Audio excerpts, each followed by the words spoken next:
हम सब पेमेंट करने के लिए अपने फोन का इस्तेमाल करते हैं, है ना? पर क्या डिजिटल दुनिया का ये पैसा उतना ही सीधा है जितना नजर आता है? आज हम भारत के फाइनेंस की दुनिया में हो रहे एक बहुत बड़े बदलाव को समझने वाले हैं, जहां यूपीआई के सामने आ खड़ा हुआ है एक बिल्कुल नया खिलाड़ी, डिजिटल रुपया। चलिए इस एक सवाल से शुरुआत करते हैं। हम सब दिन में न जाने कितनी बार यूपीआई यूज करते हैं, चाय की दुकान से लेकर बड़े बड़े बिल भरने तक। पर क्या कभी सोचा है कि जब वो क्यूआर कोड स्कैन होता है तो क्या वो पैसा सच में पूरी तरह से आपके कंट्रोल में होता है? इसी सवाल के इर्द गिर्द आज की हमारी पूरी बातचीत घूमेगी।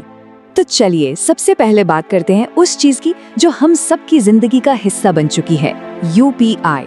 हम इसे रोज इस्तेमाल करते हैं, पर ये असल में है क्या? जरा इस नंबर पे गौर कीजिए, 117 अरब। ये है यूपीआई ट्रांजैक्शंस का आंकड़ा, और वो भी सिर्फ एक साल 2023-24 में। और इनकी कीमत 182 ट्रिलियन रुपए।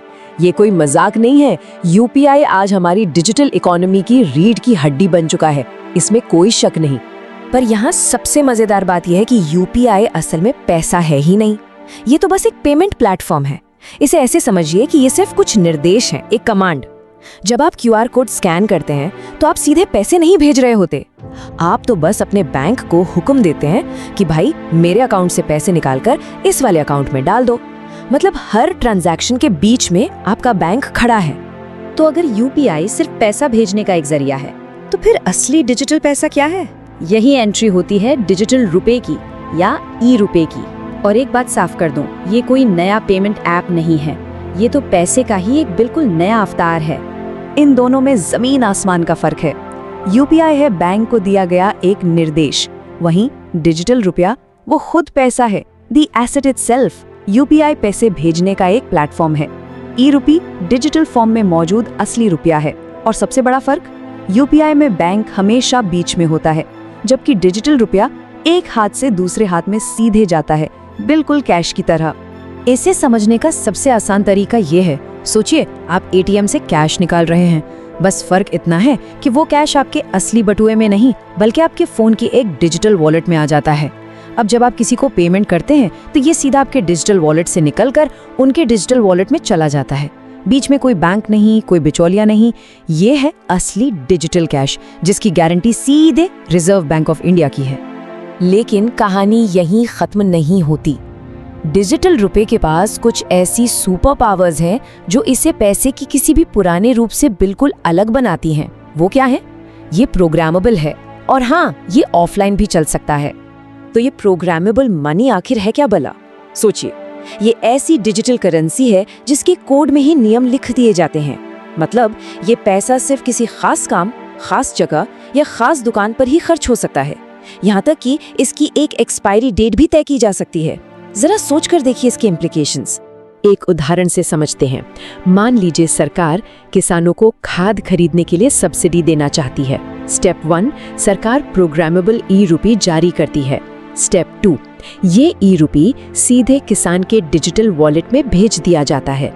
स्टेप 3, अब आता है असली जादू। ये पैसा सिर्फ और सिर्फ रजिस्टर्ड दुकानों से खाद खरीदने के लिए ही इस्तेमाल हो सकता है। स्टेप 4, अगर किसान इससे कुछ और खरीदने की कोशिश करे तो ट्रांजैक्शन अपने आप ब्लॉक हो जाएगा। मतलब सब्सिडी का पैसा सिर्फ उसी काम आएगा जिसके लिए वो दिया गया है। अब बात करते हैं इसकी दूसरी सुपर पावर की, जो शायद इससे भी ज्यादा जरूरी है। डिजिटल रुपया बिना इंटरनेट के भी काम कर सकता है।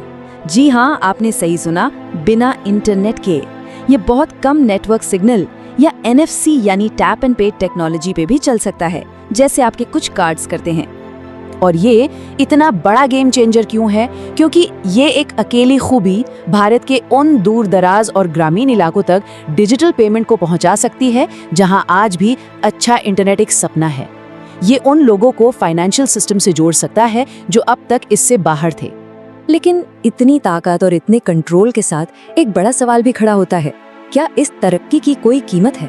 चलिए अब जरा सिक्के का दूसरा पहलू देखते हैं और उन गंभीर चिंताओं को समझते हैं जो इसे लेकर उठाई जा रही हैं।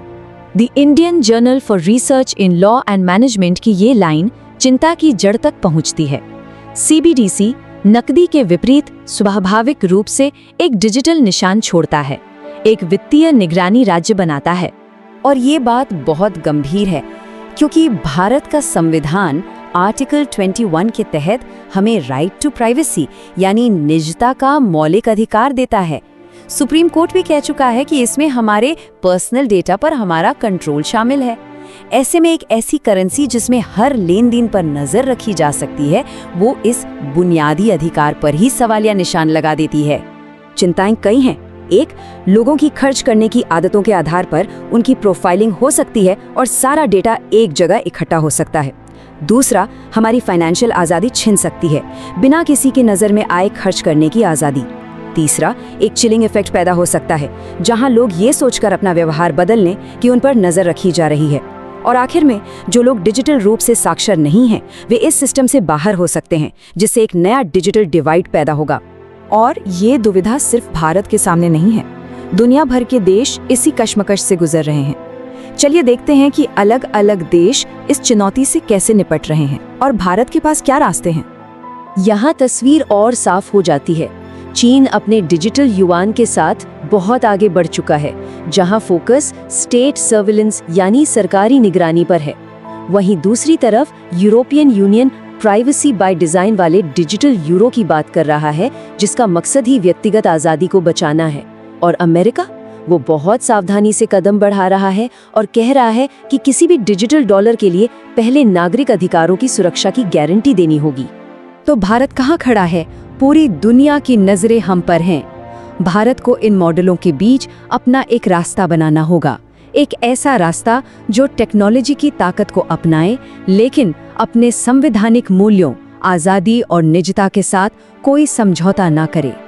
और ये हमें इस पूरी बातचीत के सबसे बड़े और आखिरी सवाल पर लाकर खड़ा कर देता है। एक सवाल जो हम सबको सोचना है, जब हमारा पैसा सिर्फ एक कोड बनकर रह जाएगा, तो उस कोड के नियम लिखने का हक आखिर किसके पास होगा?